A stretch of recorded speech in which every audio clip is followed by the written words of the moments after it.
এটা পৰিয়ালৰ এক কৰুণ বিননি।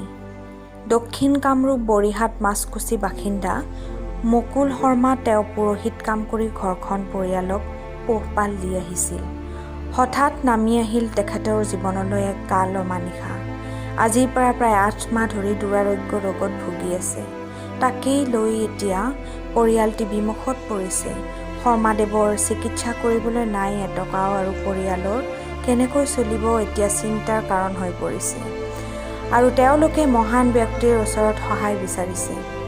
তেনে সময়তে উপস্থিত হয় দক্ষিণ কামৰূপ সচেতন মঞ্চৰ আহ্বায়ক ধৰ্মেন্দ্ৰ কলিতাৰ লগতে প্ৰাক্তন আছু নেতা তথা সচেতন মঞ্চৰ অধ্যক্ষ মদন দাস উপস্থিত হৈ পৰিয়ালটিক অলপ খাদ্য সামগ্ৰী আগবঢ়ায় আৰু পৰিয়ালটিৰ বিষয়ে বুজ লয়।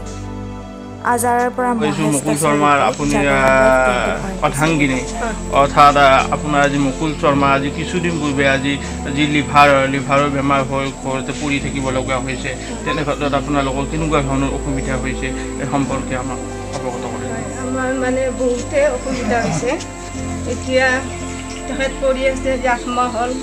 আমি এতিয়া বহুতৰ পৰা সহায় বিচাৰিছোঁ, সহায় পোৱা নাই। কনক কলিতাৰ বিধায়কৰ তাত গৈছিলোঁ, তাতে কাগজ পত্ৰ জমা দিলোঁ, তাৰপৰা একো পোৱা নাই। এনেই কোনোবাই দালি চাউল দিছে, ঘৰত টিং পুতিছে। আমাক এতিয়া লাগে মানে অলপ টকা পইচাৰ সহায় বিচাৰিছোঁ। তেখেতৰ মানে ঔষধ লাগে, ঔষধৰ টেবলেটবিলাকত বহুত দাম হৈ যায়, আনিব পৰা নাই। তেনেকৈ চলি আছোঁ। যিহেতুকে লকডাউনৰ সময়ত এতিয়া আনলক পৰ্যায় চলি আছে, আনলক পৰ্যায় চলি থাকিলে লকডাউনৰ সময়তো আপোনালোকৰ যথেষ্ট অসুবিধাৰ সৃষ্টি হৈছে চাগে। এই সম্পৰ্কে আপুনি কি ক'ব? এই মানে খোৱা লোৱাত অসুবিধা হৈছে আৰু সেই বেমাৰীটোৰ লগত মোৰো বহুত কষ্ট হৈছে। মোৰো মানে দেহাৰ মানে অৱস্থা নহয় গৈছে। তেখেতক তোলাই দিয়া, পায়খানা কৰিব নিয়া, ল'ৰা ছোৱালী দুটাৰো বহুত অসুবিধা হৈছে। আৰু মানে তেখেতৰ লগতে বহুত মানে যাতনা পাইছোঁ আমি। মোৰ লগত ল'ৰা ছোৱালী দুটাও পাইছে। এতিয়ালৈ কোনো সঁহাৰি পোৱা নাই?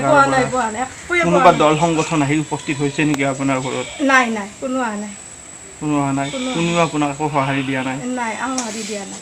আৰু আপোনালোকে কিবা চৰকাৰীভাৱে ঘৰ কিবা পাইছে নেকি? ঘৰ মানে ঘৰৰ নাম আহিছে, এতিয়া আধাৰ কাৰ্ড বনাব লাগে। মানে আধাৰ কাৰ্ডত পইচা লাগে, পইচা মানে অসুবিধা হৈছে।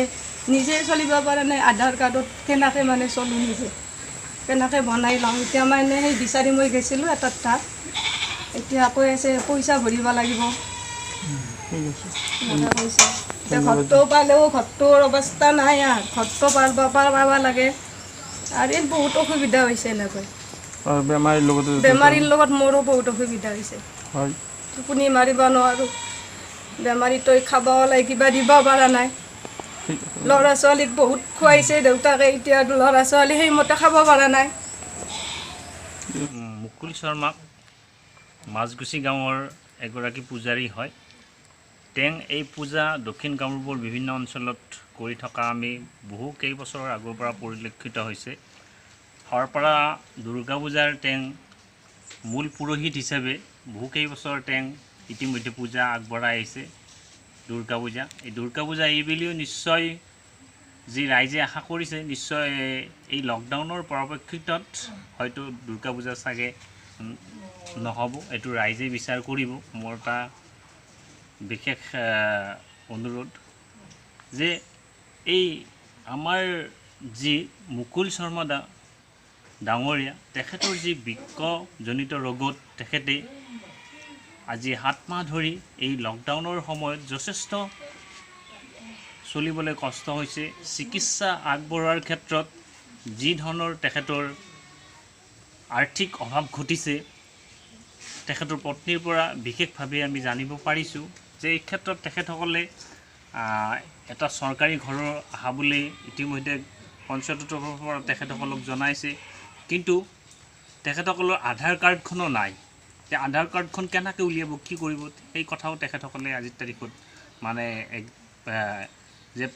কৈ আছে যে আধাৰ কাৰ্ডখন কেনেকৈ পাব, যে ধৰক আধাৰ কাৰ্ড বন্ধ হৈছে, উলিয়াব গ'লে 500 টকা লাগিব, 500 টকা ক'ৰ পৰা পাব।